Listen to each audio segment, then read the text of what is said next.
पिछले क्लास में हम लोगों ने असर्टिव सेंटेंस और इंट्रोगेटिव सेंटेंस को पढ़ा था। आज हमारा टॉपिक है इम्पेरेटिव सेंटेंस।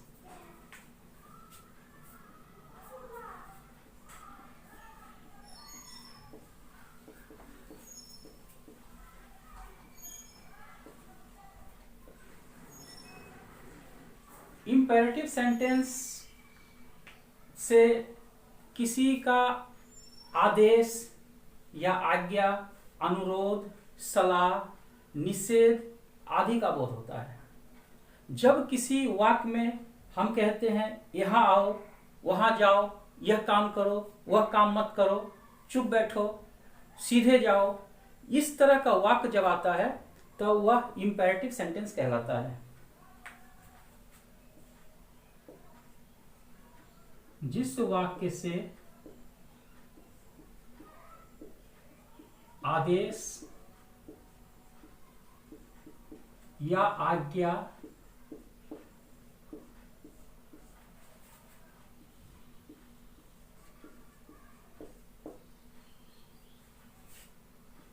अनुरोध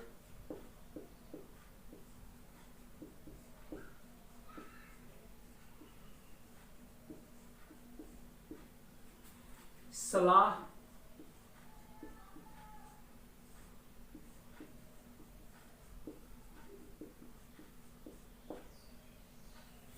निषेध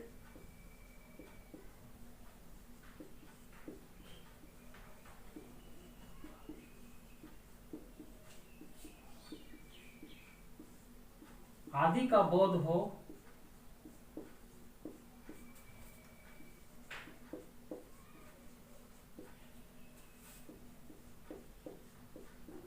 तो उसे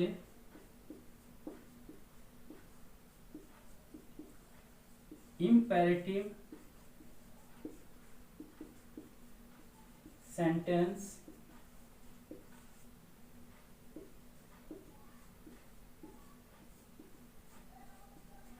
कहते हैं।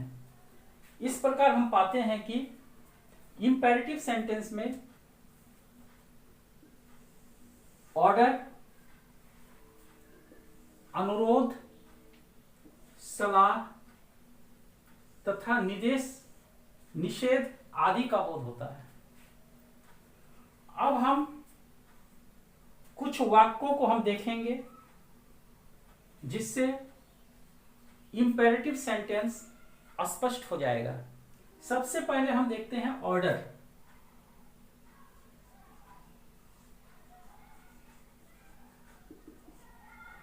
यदि हम कहते हैं get out,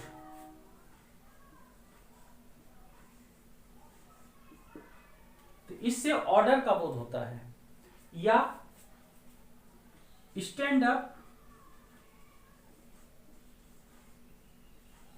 on the bench,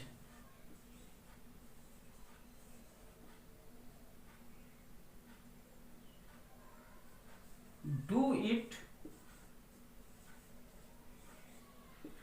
once. या अगर हम कहते हैं bring a chair, go away at once, bring a chair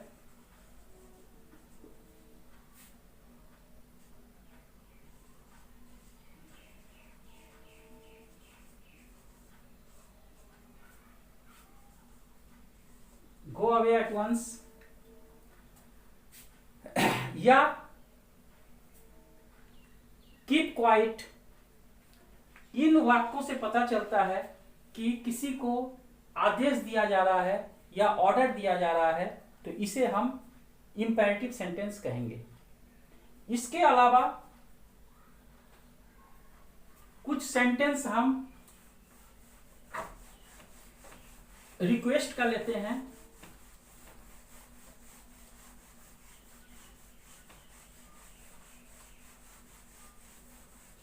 request का अर्थ होता है विनती।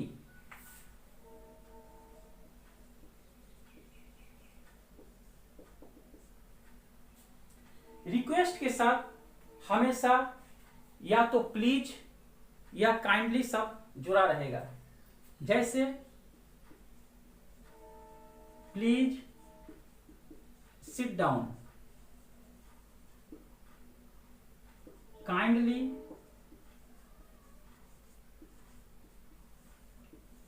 Teach me, take your seat please.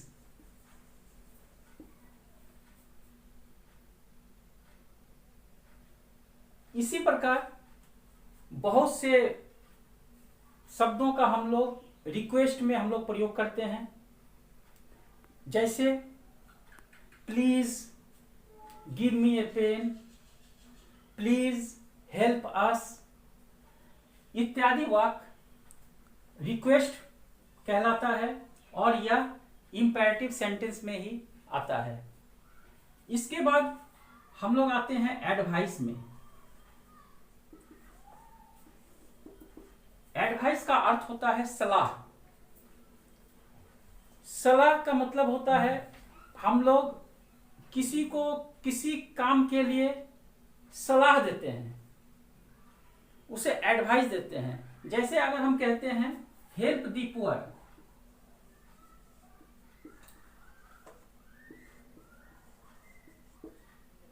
गरीबों की सहायता करो, यह हम किसी को दबाव नहीं डालते हैं या यह रिक्वेस्ट भी नहीं है, या हम उसे सलाह देते हैं।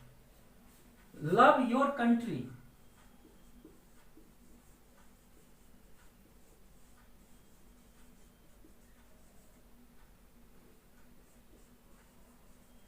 Take this medicine,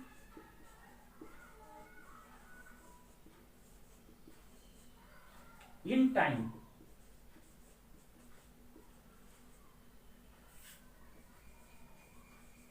walk in the morning. इन वाक्यों को देखने से पता चलता है कि किसी को सलाह दिया जा रहा है इस काम को करने के लिए। यह भी इंपेरेटिव में ही आता है। अब हम लोग देखेंगे कि निषेध क्या है।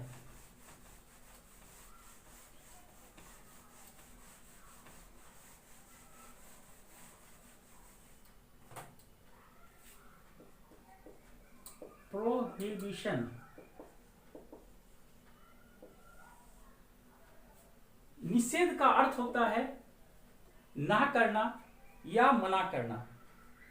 यह निषेध रिक्वेस्ट भी हो सकता है, ऑर्डर भी हो सकता है, सलाह भी हो सकता है। जैसे अगर हम कहें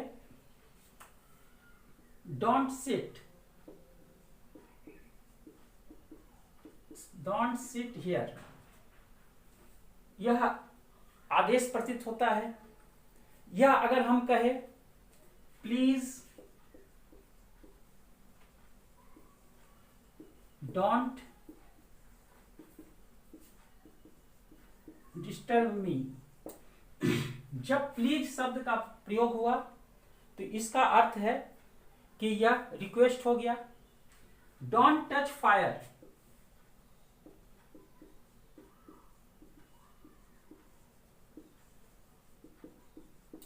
इसका अर्थ हुआ किसी को कहा जा रहा है कि आग मत छुओ। यह जो है यह एक सजेशन हुआ, एक सलाह हुआ। डोंट वैक्स द एनिमल,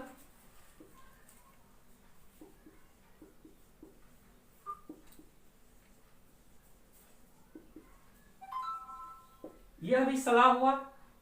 या हम किसी को कहते हैं धूप में मत दौड़ो, धूप में मत खेलो,